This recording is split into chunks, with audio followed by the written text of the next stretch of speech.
So, before I even start this clip, excuse the sound. It sounds like death is happening. I don't know if you can hear that or not, but I'm washing a blanket and some towels up in the washer, so it sounds a little hectic. But I'm sitting here, finna start working, obviously. And I just had the realization like, a big part of my story, I have this thing about the fact that my relationship life has never made sense. And I've never been in a long term relationship. I had two boyfriends in high school, but for 3 months and 6 months, it was high school. Would you even call that a boyfriend?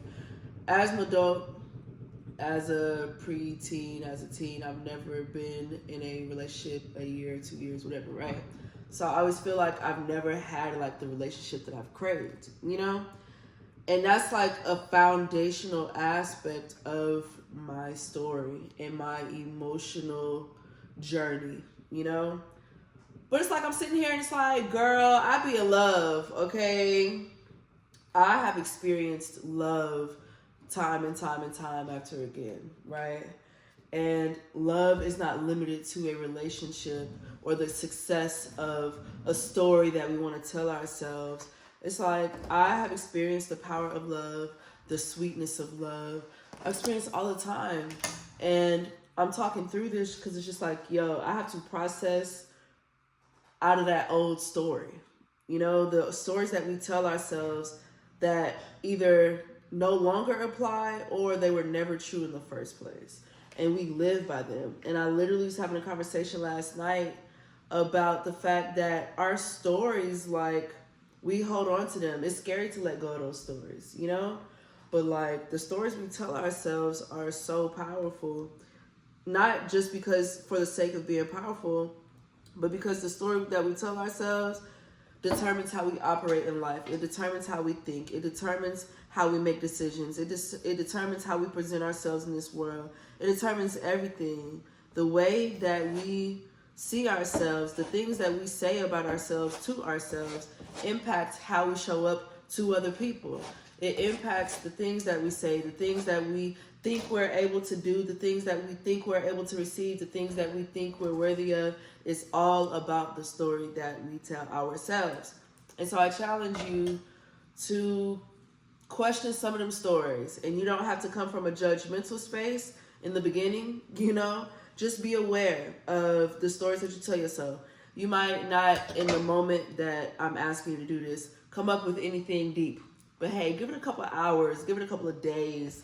Listen to your dreams, like what are some of the foundational stories that you tell yourself, especially in the areas of your life that you struggle, especially in the areas of your life that you're unfulfilled, unhappy with, you try not to think about, or you don't talk about to other people, like the things that are really in that dark room, in that dark space within you that only you can see.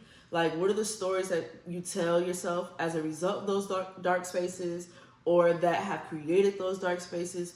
Like, what are the stories about your appearance that you tell yourself? What are the stories about your mental capacity or your desirability or your ability to be yourself or your ability to succeed in your career or to create something new or to adapt? All of those things have different stories. I can be very strong in some of my stories, and then other stories, I'm very weak. All of us have those stories. So dig into those stories. And I don't want to just say start a new narrative because it's bigger than just telling yourself a new story. It becomes, you have to become aware of that story so that you can see what it plays out, so that you can consciously make new decisions. It's not just about a narrative. It's not just about your mind. You have to ground it in reality and actually make a change, right? Stop living by your old narrative. Don't just start thinking a new narrative. Start living a new narrative. Start living a new narrative. From your heart out, start living a new narrative.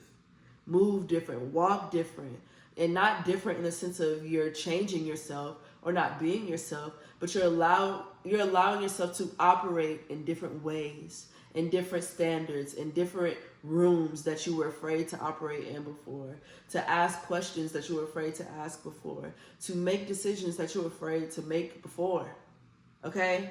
So I hope you got the point of this whole message of listening to the stories that you tell yourself, shifting stories that you tell yourself, living new stories. Okay, but I'm about to get to work, so clearly I can't collage and talk to y'all because I'm getting stuck. Okay, bye.